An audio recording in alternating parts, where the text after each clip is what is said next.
Bom dia!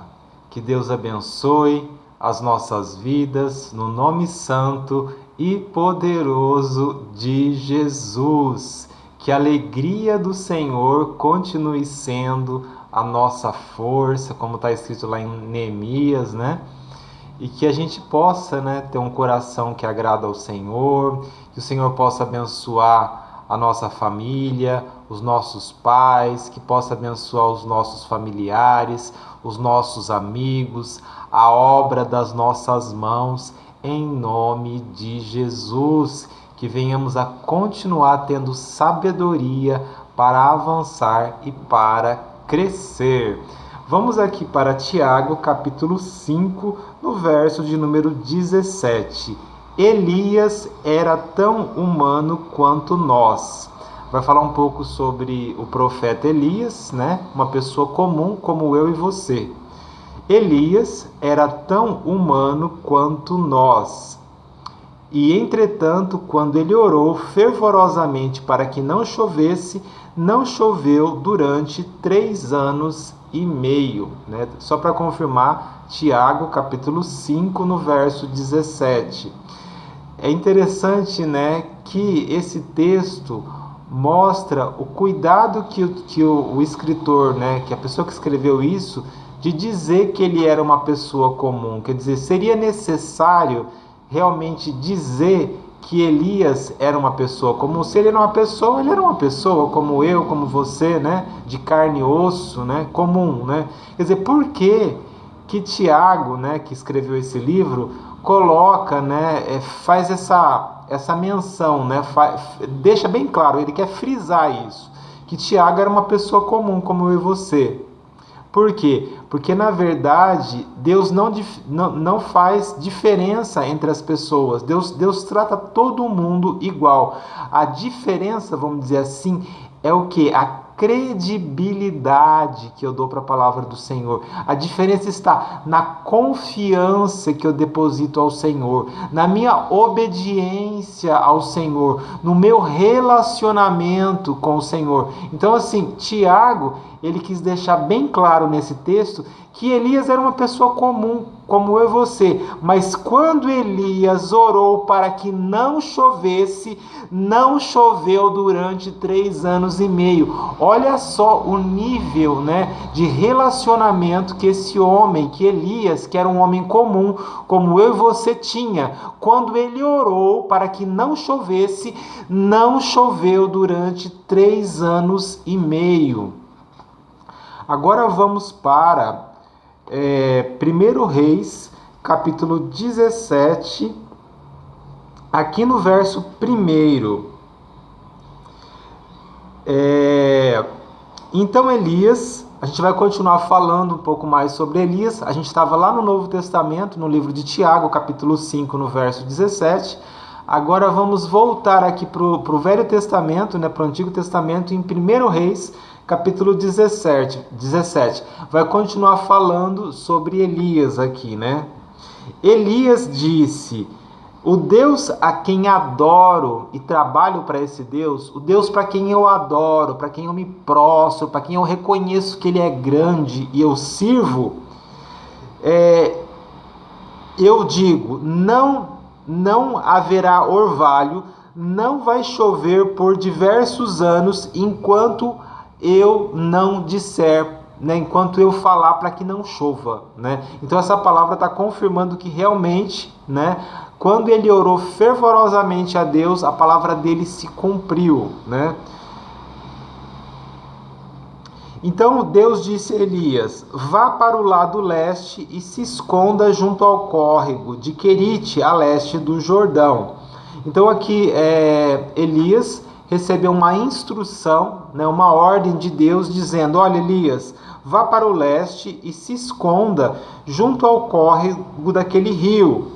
E aí Deus continuou dando as instruções para Elias: você vai beber água desse córrego e vai comer aquilo que os corvos lhe trouxerem, pois eu, Senhor Deus, dei ordem para que esses pássaros te tragam alimentos para você. Então, nesse texto, né, mais uma vez deixando bem claro que ele tinha um nível de relacionamento muito próximo, né, com o Senhor, né? E Deus cuidava nos detalhes da vida de Elias, né?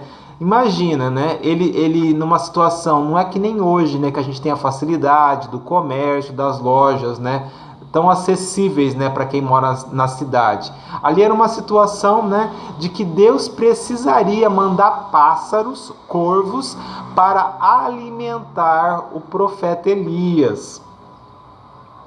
Beba a água do rio, né, e coma o pão e a carne, porque eu vou dar ordem, Deus dizendo, eu vou dar ordens para que esses pássaros tragam pão e carne para você se alimentar.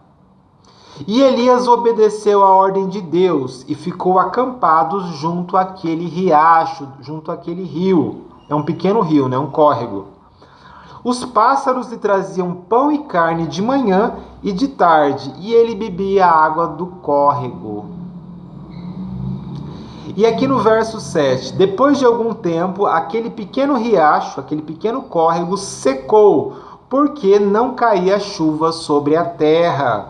Então o Senhor Deus veio de novo dar novas instruções a Elias e disse: agora então, vá morar numa aldeia, numa cidadezinha, né, chamada Sarepta, perto da cidade de Sidom. Então assim, você vê que Deus está sempre cuidando, né, de Elias, né, naquele momento que ele precisava, né, de pão e alimento, né, de água. Deus cuidou, e quando a situação mudou, Deus deu uma nova direção. Então agora você vai para a cidade de Sarepta, né? Deus direcionava o tempo todo e cuidava do profeta Elias, né? E essa é uma palavra para a gente, né? A aliança que Deus tem conosco, Deus é Pai, né? E a palavra de Deus garante que Ele vai cuidar de nós, para aqueles que depositam, né, a confiança no Senhor. Para terminar, vamos aqui para Êxodo, no capítulo de número 40, aqui no verso 36, Êxodo 40, 36. Sempre que a presença do Senhor, a nuvem se levantava de cima do tabernáculo, os israelitas seguiam a viagem, seguiam a nuvem. Esse texto está totalmente em concordância com isso que a gente tem falando, né, sobre o direcionamento, né? Nesse texto de Êxodo, os israelitas, o povo de Deus, eles estavam ali como peregrinos no deserto, né? Peregrinos no deserto. E aí, o Senhor Deus se manifestava como uma nuvem, né? Eles reconheciam a presença do Senhor como uma nuvem. E quando essa nuvem se movimentava, eles desarmavam, né, o acampamento e seguiam o movimento da nuvem, né? Eles queriam nessa parceria, né, essa aliança com Deus. Então, quando Deus se movia através da nuvem, eles desarmavam o acampamento e seguiam a nuvem, né? E se a nuvem parava, eles também ficavam o tempo que fosse. Se a nuvem ficasse ali uma semana, eles ficavam uma semana, né? Se ficasse um tempo maior, eles também ficavam parados naquele local no deserto com as suas tendas por aquele período que a nuvem estava estacionada, estava parada. Então havia ali o quê? Né? Todo um direcionamento de Deus. Agora vocês vão andar, agora vocês vão parar. Então essa palavra é para mim e para você, né? Deus vai falar no seu coração: agora é para você ir lá conversar com essa pessoa, agora é para você ir lá perdoar aquela pessoa, agora é para você fazer esse curso, né? Agora é para você fazer isso, é para você fazer aquilo. Deus fala ao nosso coração hoje, né? Através do Espírito Santo, né? E como é que eu sei que Deus está falando comigo, falando, essa é a decisão certa? Um dos indicadores é a paz, paz de espírito. Deus vai te dar paz de espírito, tranquilidade e direcionar as nossas vidas em nome de Jesus.